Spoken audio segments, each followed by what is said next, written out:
Halo, selamat malam teman-teman. Ketemu lagi di Fans Timnas. Malam hari ini kita akan bahas satu berita yang lagi hangat di Qatar ya. Ada media lokal Qatar yang mengulas tentang tim yang diprediksi akan membuat kejutan dalam Piala Asia U23 2024 ini. Dan di beberapa media yang lain juga, di media nasional juga ada pembahasan serupa. Ada 3 tim yang memang diprediksi untuk dalam Piala Asia U23 2024 ini akan membuat kejutan. Yang pertama, ini versi media nasional ya, Indonesia ya. Itu ada timnas Cina.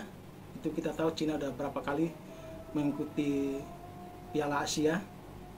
Namun diprediksi dengan kehadiran timnas Cina U23 di Piala Asia kali ini akan cukup banyak memberikan kejutan.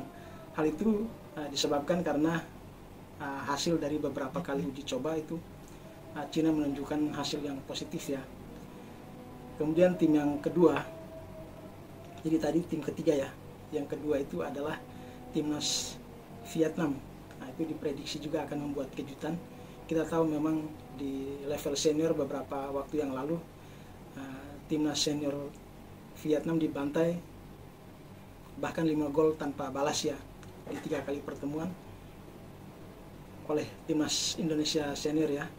Nah, tetapi untuk tim U23 itu diprediksi akan juga membuat kejutan karena motivasi dari pelatih yang baru ini, pelatih timnas Vietnam yang baru ini, pelatih lokal ya yang menggantikan Philippe Trosser, itu cukup tinggi. Dan melihat juga penampilan timnas U23 Vietnam itu cukup menjanjikan sehingga diprediksi akan memberikan kejutan juga.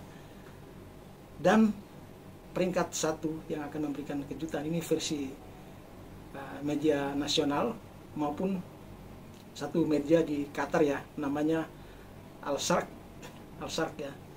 Nah, itu juga memprediksi bahwa timnas U23 Indonesia, walaupun ini adalah tim debutan karena baru pertama kali lolos Piala Asia U23, namun dengan hasil gemilang kemarin di 2 kali laga uji coba, 1 kali menang, lalu 1 kali kalah, dan materi pemain terutama ya, ulasan dari media tersebut itu ternyata timnas Indonesia U23 kali ini cukup banyak pemain yang juga terlibat dalam komposisi timnas senior.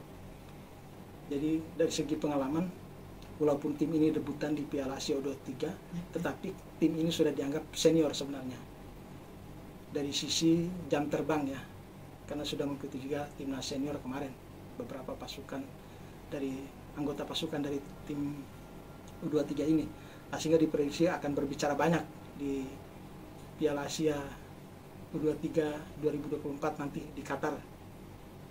Jadi ya, kita sebagai pencinta timnas, sebagai fans timnas tentu berharap ulasan media tuan rumah ini, Al-Sharq ini dari Qatar ya, itu tentu sesuatu yang objektif, mengingat ya kita sendiri tahu grafik timnas kita belakangan ini cukup menanjak ya, cukup baik, cukup stabil, cukup konsisten mengukir kemenangan dari pertandingan ke pertandingan, sehingga harapannya hasil yang baik juga akan diperoleh oleh timnas U23 kita di Piala Asia kali ini. Dan teman-teman, saya ingatkan, jangan lupa hari Senin tanggal 15 April 2024 jam 22.30 itu timnas U23 Indonesia akan meladeni perlawanan dari tuan rumah Qatar ya pada pertandingan fase grup, pertandingan pertama. Dan ini grup cukup kuat ya, boleh dibilang grup maut karena isinya yaitu timnas tuan rumah sendiri Qatar, kemudian Yordania dan Australia serta Indonesia ya. Jadi ini boleh dibilang grup maut ya. Kita berharap ada hasil yang baik dalam pertandingan pertama untuk menjadi modal penting untuk 2 pertandingan berikutnya di fase grup.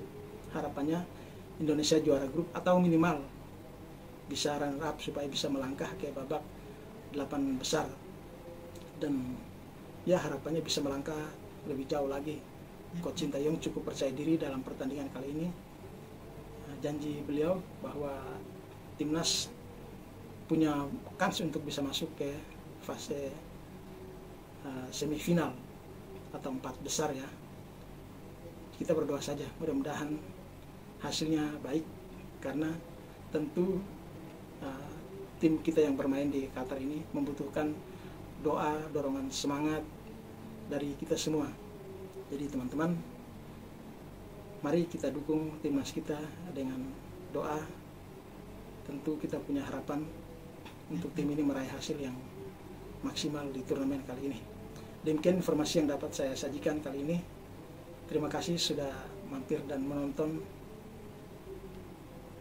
YouTube ini. Mohon dukungan juga teman-teman untuk tekan tombol like dan subscribe ya, kasih komentar positif agar channel ini terus berkembang dan saya pun rajin membuat berita atau informasi-informasi seputar timnas kita. Terima kasih dan selamat malam.